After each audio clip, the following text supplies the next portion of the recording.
এশার নামাজ পড়ে কেঁদেছো, বান্দা নামাজের মুসল্লা যখন বসে যাও, আমি আল্লাহকে তোমরা বারবার বলো আল্লাহ আমার গুনাহ মাফ করে দাও, তারপরও আমি তোমাদের গুনাহ মাফ করে নিই। তারপরও তোমরা নিশি রাত্রে মানুষ যখন ঘুমে যায়, তোমার বিবি যখন ঘুম যায়, তোমার ছেলে যখন ঘুম যায়, তুমি নিশি রাত্রে ঠান্ডা পানি দিয়ে ওযু বানিয়ে নামাজের মুসল্লায় বসে তুমি আবার যখন ডাক দাও, রব্বুল আলামিন পৃথিবীর কোনো মানুষ আমার গুনাহ সম্পর্কে জানে না, তুমি আমার গুনাহ সম্পর্কে জানো। আমি এমন গুনাহ করেছি আমার বিবি জানে না, বিবি গুনাহ করেছে আমি জানি না, আল্লাহ তুমি সব কিচ্ছু জানো, হে আমার প্রভু তুমি আমাকে মাফ করে দাও।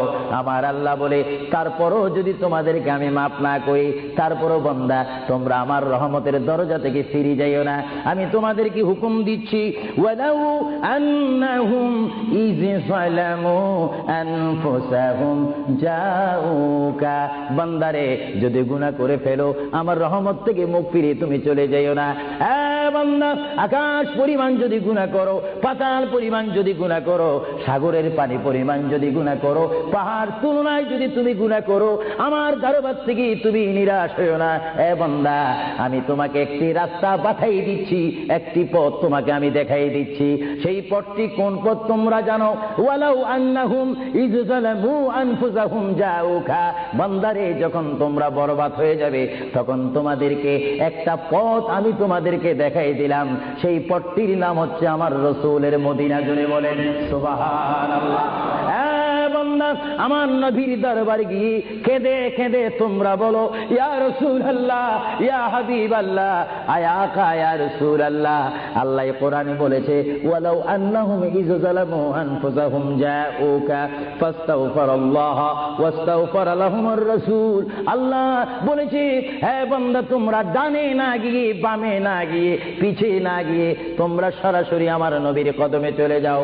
আমার নবীর কদমে গিয়ে আমি আল্লাহর দরবারে তোমরা তওবা করো।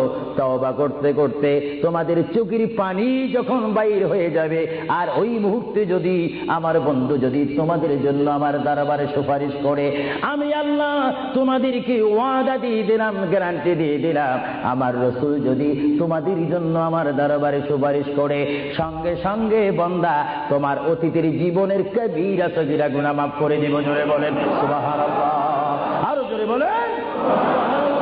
আমার আপনার গুনাহ মাফ করার জন্য রাসূলুল্লাহর দরবারে যাওয়ার দরকার আছে কিনা? চিৎকার জীবনে আছে কিনা?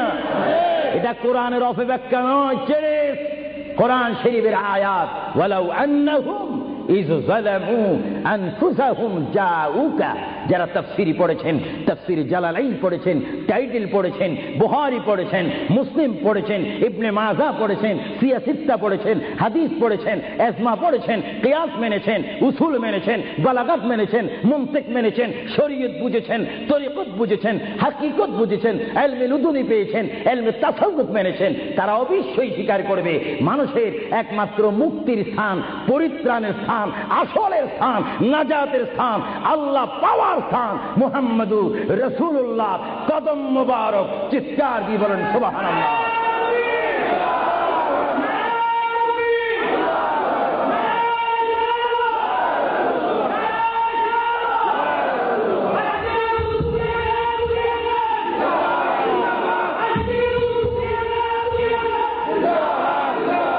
আপনারা সেই রাসূল চান কি চান না? অবশ্যই চাইবেন, না চাইলেও চাইবেন। কেন চান নেই? অবশ্যই আফসোস করবেন।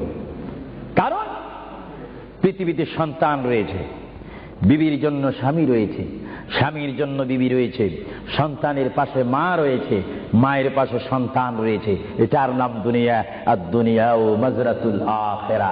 কিন্তু এই দুনিয়া যেই দিন জীবনের সমাপ্তি, বিদায় ঘন্টা বেজে যাবে, সেই দিন সন্তান ইচ্ছা করে মায়ের পা ছেড়ে দিবে, পিতা তার মায়ের সামনে থেকে চলে যাবে, এমনি ভাবে সবাই বিচ্ছিন্ন হয়ে যাবে, সব চলে যাবে।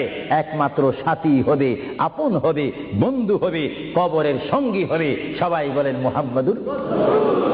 আরো জোরে বলেন না মুহাম্মদ।